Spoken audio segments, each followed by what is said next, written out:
Hello friend, तो आप सभी का एक बार फिर से स्वागत है हमारे चैनल आदर्श विनय एकेडमी में। तो फ्रेंड, आज के इस वीडियो में हम लोग स्पेशल देखेंगे बिहार सिविल कोर्ट के लिए जीके जीएस के टॉप 25 क्वेश्चन पे डिटेल के साथ चर्चा करेंगे। साथ ही हम लोग यह भी देखेंगे कि इस प्रश्न से संबंधित आने वाले एग्जाम में और किस तरह के प्रश्न पूछे जाने की संभावना है, उस पर भी हम लोग डिटेल के साथ चर्चा करेंगे। तो आपसे अनुरोध है कि एक भी क्वेश्चन को स्किप मत कीजिएगा, वीडियो को पूरा देखिएगा।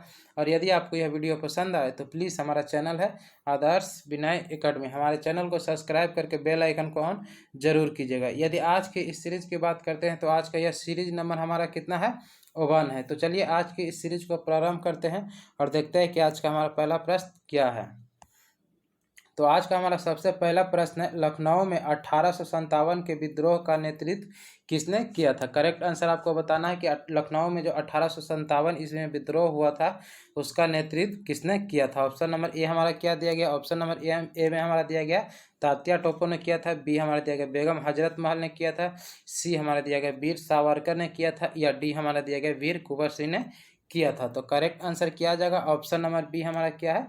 करेक्ट है, बेगम हजरत महल ने किया था। ऑप्शन नंबर बी हमारा क्या है? करेक्ट है। आगे हम लोग देखते हैं दूसरा नंबर प्रश्न हमारा क्या है। आपको बताना है इनमें से किस आंदोलन का नेतृत्व महात्मा गांधी ने नहीं किया था। प्रश्न हमारा क्या पूछ रहा है कि इनमें से किस आंदोलन का नेतृत्व महात्मा गांधी ने नहीं किया था। ऑप्शन नंबर ए दिया गया बारदोली सत्याग्रह 1928, खेड़ा सत्याग्रह, बी हमारा क्या है खेड़ा सत्याग्रह 1918, सी हमारा दिया गया निष्क्रिय प्रतिरोध अभियान 1906, और डी हमारा दिया गया भारत छोड़ो आंदोलन 1942। तो करेक्ट आंसर किया आ जाएगा ऑप्शन नंबर ए हमारा क्या है? करेक्ट है, बारदोली सत्याग्रह 1928। ठीक है, इसका नेतृत्व महात्मा गांधी ने नहीं किया था। तो इसका नेतृत्व किसने किया था? तो इसका नेतृत्व सरदार वल्लभ भाई पटेल ने किया था। ठीक है, तो ऑप्शन नंबर ए हमारा क्या है? करेक्ट है। आगे हम लोग देखते हैं तीसरा नंबर प्रश्न हमारा क्या है। आपको बताना है किसी धन विधेयक को, ठीक है, लोकसभा में पारित होने के बाद राज्यसभा उस विधेयक को अधिकतम कितने दिनों के भीतर लोकसभा को लौटा सकती है। तो करेक्ट आंसर क्या आ जाएगा? ऑप्शन नंबर ए हमारा क्या है? करेक्ट है, 14 दिनों के भीतर लोकसभा को लौटा सकती है। ठीक है, ऑप्शन नंबर ए हमारा क्या है? करेक्ट है। आगे हम लोग देखते हैं 4 नंबर प्रश्न हमारा क्या है। आपको बताना है चतुर्थ बौद्ध संगीति का आयोजन किसके शासन काल में हुआ। करेक्ट आंसर आपको बताना है कि चौथी बौद्ध संगीति का आयोजन किसके शासन काल में हुआ था। करेक्ट आंसर क्या आ जाएगा? ऑप्शन नंबर बी हमारा क्या है? करेक्ट है, कनिष्क के शासन काल में आयोजन हुआ था। ठीक है, यानी चौथी बौद्ध संगीति का आयोजन किसके शासन काल में हुआ था? तो कनिष्क के शासन काल में हुआ था। ऑप्शन नंबर बी हमारा क्या है? करेक्ट है। आगे हम लोग देखते हैं यदि प्रथम बौद्ध संगीति का आयोजन पूछे तो उस समय अजात शत्रु के शासन काल में हुआ था, जबकि द्वितीय बौद्ध संगीति का आयोजन कालाशोक के शासन काल में हुआ था, और तृतीय बौद्ध संगीति का आयोजन अशोक के शासन काल में हुआ था। ठीक है, आगे हम लोग देखते हैं 5वां नंबर प्रश्न हमारा क्या है। आपको बताना है अशोक द्वितीय के नाम से किसे जाना जाता है। करेक्ट आंसर आपको बताना है कि अशोक द्वितीय के नाम से किसे जाना जाता है। तो करेक्ट आंसर क्या आ जाएगा? ऑप्शन नंबर सी हमारा क्या है? करेक्ट है, कनिष्क को अशोक द्वितीय के नाम से भी जाना जाता है। ऑप्शन नंबर सी हमारा क्या है? करेक्ट है। आगे हम लोग देखते हैं 6ठा नंबर प्रश्न हमारा क्या है। आपको बताना है मुगल पेंटिंग किसके शासन काल में अपनी चरम सीमा तक पहुंची। तो करेक्ट आंसर क्या आ जाएगा? आपको बताना है कि मुगल पेंटिंग किसके शासन काल में अपनी चरम सीमा तक पहुंची। तो करेक्ट आंसर क्या आ जाएगा? ऑप्शन नंबर सी हमारा क्या है? करेक्ट है, जहांगीर के शासन काल में मुगल पेंटिंग चरम सीमा तक पहुंची। तो ऑप्शन नंबर सी हमारा क्या है? करेक्ट है। ठीक है, ऑप्शन नंबर सी क्या था? करेक्ट, जहांगीर के शासन काल। ऑप्शन नंबर सी हमारा क्या है?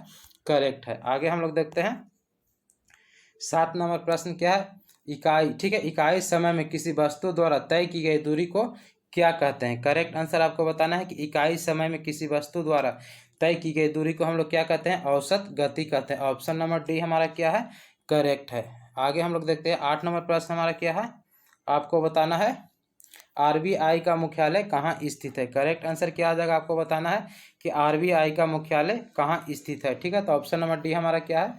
करेक्ट है, आरबीआई का मुख्यालय कहाँ स्थित है? तो मुंबई में स्थित है। आगे हम लोग देखते हैं 9वां नंबर प्रश्न हमारा क्या है।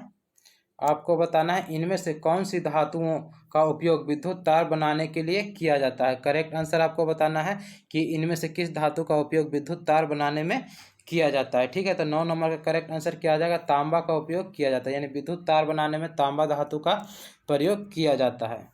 आगे हम लोग देखते हैं आदि मानव द्वारा सबसे पहले तांबा धातु का प्रयोग किया गया था। यहाँ से भी हमारा प्रश्न पूछा जाता है कि आदि मानव ने सबसे पहले किस धातु का प्रयोग किया, तो तांबा धातु का प्रयोग किया था। ठीक है, आगे हम लोग देखते हैं 10 नंबर प्रश्न क्या है। दही में कौन सा अम्ल पाया जाता है? करेक्ट आंसर आपको बताना है कि दही में कौन सा अम्ल पाया जाता है। तो करेक्ट आंसर क्या आ जाएगा हमारा? ऑप्शन नंबर ए हमारा क्या है? दही में लैक्टिक अम्ल पाया जाता है। ऑप्शन नंबर ए हमारा क्या है? करेक्ट है। आगे हम लोग देखते हैं, दही के बाद यदि पूछे हमारा कि आगे आगे भी देखते हैं हम लोग, यदि दही के बाद पूछे कि नींबू में कौन सा अम्ल पाया जाता है, नींबू या संतरा में तो सिट्रिक अम्ल, या इसी को बोलते हैं साइट्रिक अम्ल बोलते हैं। ठीक है, सिरका में पूछे तो एसिटिक अम्ल पाया जाता है, इमली में पूछे तो टार्टरिक अम्ल पाया जाता है, यदि टमाटर में पूछे तो ऑक्जेलिक अम्ल पाया जाता है, सेब में पूछे तो मैलिक अम्ल पाया जाता है, चींटी के डंक में यदि पूछे तो फॉर्मिक अम्ल पाया जाता है, जिसे हम लोग क्या बोलते हैं? मेथनोइक अम्ल भी कहते हैं। ठीक है, यदि अचार में पूछे हमारा, अचार में पूछे तो एसिटिक अम्ल पाया जाता है। ठीक है, यहाँ से भी हमारा बहुत सारा प्रश्न एग्जाम में पूछे जाते हैं। आगे हम लोग देखते हैं 11 नंबर प्रश्न हमारा क्या है। सूर्य की ऊर्जा का स्रोत है। करेक्ट आंसर आपको बताना है, सूर्य की ऊर्जा का स्रोत है। तो करेक्ट आंसर क्या आ जाएगा हमारा? ऑप्शन नंबर नाभिकीय संलयन अभिक्रिया, यानी सूर्य की ऊर्जा का स्रोत क्या है? तो नाभिकीय संलयन अभिक्रिया। ऑप्शन नंबर सी हमारा क्या है? करेक्ट है। आगे हम लोग देखते हैं, सूर्य की ऊर्जा का स्रोत हाइड्रोजन और हीलियम का संलयन अभिक्रिया। ठीक है, परमाणु बम नाभिकीय विखंडन अभिक्रिया पर कार्य करता है। यहाँ से भी हमारा प्रश्न पूछा जाता है कि परमाणु बम किस अभिक्रिया पे काम करता है, तो नाभिकीय विखंडन अभिक्रिया पे काम करता है। सूर्य का ऊपरी सतह, ठीक है, जो हमें दिखाई देता है उसे हम लोग क्या बोलते हैं? उसे हम लोग प्रकाश मंडल कहते हैं। आगे हम लोग देखते हैं 12 नंबर प्रश्न हमारा क्या है, आपको बताना है। हरिपुरा जहां भारतीय राष्ट्रीय कांग्रेस का वार्षिक अधिवेशन 1938 ईस्वी में सुभाष चंद्र बोस की अध्यक्षता में हुआ था। ठीक है, वह निम्नलिखित में से किस राज्य में स्थित है? तो करेक्ट आंसर आपको बताना है कि हरिपुरा। ठीक है, हरिपुरा कहाँ स्थित है? तो करेक्ट आंसर क्या आ जाएगा? ऑप्शन नंबर ये हमारा क्या है? करेक्ट है, यह गुजरात में स्थित है। ऑप्शन नंबर ए हमारा क्या है? करेक्ट है। आगे हम लोग देखते हैं 13 नंबर प्रश्न हमारा क्या है। भारतीय ध्वज, ठीक है, भारतीय ध्वज के डिजाइन को तैयार करने का श्रेय किसे दिया जाता है? करेक्ट आंसर आपको बताना है कि भारतीय ध्वज के डिजाइन को तैयार करने का श्रेय किसे दिया जाता है। ठीक है, 13 नंबर प्रश्न हमारा है। तो करेक्ट आंसर क्या आ जाएगा? ऑप्शन नंबर ए हमारा क्या है? करेक्ट है, पिंगली वेंकैया को दिया जाता है। ऑप्शन नंबर ए हमारा क्या है? करेक्ट है। भारतीय ध्वज पूछा गया है कि भारतीय ध्वज के डिजाइन के तैयार करने का श्रेय किसे दिया जाता है? तो पिंगली वेंकैया को दिया जाता है। ऑप्शन नंबर ए हमारा क्या है? करेक्ट है। आगे हम लोग देखते हैं 14 नंबर प्रश्न हमारा क्या है, आपको बताना है। एविडेंस एक्ट, ठीक है, एविडेंस एक्ट का हिंदी क्या है? करेक्ट आंसर आपको बताना है, एविडेंस एक्ट का हिंदी बताना है आपको कि एविडेंस एक्ट का हिंदी क्या होता है? तो साक्ष्य अधिनियम होता है। ऑप्शन नंबर सी हमारा क्या है? करेक्ट है, एविडेंस एक्ट का हिंदी क्या होता है? साक्ष्य अधिनियम। आगे हम लोग देखते हैं 15 नंबर प्रश्न हमारा क्या है। गौतम बुद्ध के मृत्यु के पश्चात प्रथम बौद्ध संगीति की अध्यक्षता किसने की? करेक्ट आंसर आपको बताना कि गौतम बुद्ध के मृत्यु के बाद जो प्रथम बौद्ध संगीति का आयोजन हुआ था उसका अध्यक्षता किसने किया था? तो करेक्ट आंसर क्या आ जाएगा? ऑप्शन नंबर ए, महाकश्यप ने किया था। ऑप्शन नंबर ए हमारा क्या है? करेक्ट है। आगे हम लोग देखते हैं 16 नंबर प्रश्न हमारा क्या है, आपको बताना है। स्वतंत्र भारत में मुद्रा का अवमूल्यन प्रथम बार किस वर्ष किया गया था? यानी आपको बताना है कि स्वतंत्र भारत में पहली बार मुद्रा का अवमूल्यन किस वर्ष किया गया था? तो 1949 ईस्वी में किया गया था। ठीक है, हमारा देश आज़ाद कब हुआ था? तो 15 अगस्त 1947 को आज़ाद हुआ था। ठीक है, पहली बार मुद्रा का अवमूल्यन कब किया गया था? तो 1949 ईस्वी में किया गया था। आगे हम लोग देखते हैं 17 नंबर हमारा प्रश्न क्या है, आपको बताना है। चूना क्लोरीन के साथ अभिक्रिया करके क्या बनाता है? करेक्ट आंसर आपको बताना है कि चूना क्लोरीन के साथ अभिक्रिया करके क्या बनाता है? तो करेक्ट आंसर क्या आ जाएगा? ब्लीचिंग पाउडर बनाता है। यदि चूना को हम लोग क्लोरीन के साथ अभिक्रिया कराएंगे तो ब्लीचिंग पाउडर का निर्माण होगा। ठीक है, ऑप्शन नंबर सी हमारा क्या है? करेक्ट है। ठीक है, यदि ब्लीचिंग पाउडर का सूत्र पूछे तो क्या होता है? CaOCl2 होता है। आगे हम लोग देखते हैं 18 नंबर प्रश्न, आपको बताना है आम का खाने योग्य भाग। करेक्ट आंसर आपको बताना है कि आम का खाने योग्य भाग कौन सा है? तो करेक्ट आंसर क्या आ जाएगा 18 नंबर का? तो हम लोग क्या खाते हैं? मध्य फल भित्ति खाते हैं, यानी आम का कौन सा भाग खाते हैं? तो मध्य फल भित्ति खाते हैं। ठीक है, आगे हम लोग देखते हैं, यहाँ से भी हमारा प्रश्न पूछा जाता है कि पपीता का कौन सा भाग खाते हैं, तो पपीता का भी हम लोग मध्य फल भित्ति खाते हैं। नारियल का कौन सा भाग खाते हैं, तो भ्रूण पोष को खाते हैं। लीची के एरिल भाग को हम लोग खाते हैं, जबकि गेहूं को जूसी हेयर के भाग को खाते हैं, और सेब या नाशपाती के पुष्पासन भाग को हम लोग खाते हैं। ठीक है, आगे हम लोग देखते हैं 19 नंबर प्रश्न हमारा क्या है, रमन प्रभाव का प्रकाश। ठीक है, प्रकाश के उन किरणों से संबंध है जो आर पार जाती है।